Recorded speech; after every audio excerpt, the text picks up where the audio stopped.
قلم به اون لایه دورش نیست، قلم به اون جوهرشه، اون مدادی که داخلشه. پس انسان یک لایه بیرونی داره بهش میگن جسد و یک جوهر درونی داره، اون روحشه. تن آدمی شریف است به جان آدمیت، نه همین لباس زیباست نشان آدمیت. اندام تو به رخ کسی نکش، لباس تو به رخ کسی نکش، جوهری باید. آفرین جان آفرین پاک را، آنکه جان بخشید مشتی خاک را.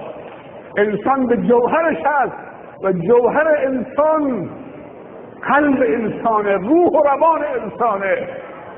ایمان به خدا، توحید خدا، تقوا، نماز، روزه، تلاوت قرآن، خدمت به خلق خدا سبب شادابی و تزکیه و تراوت و پاکی روح انسان می شود.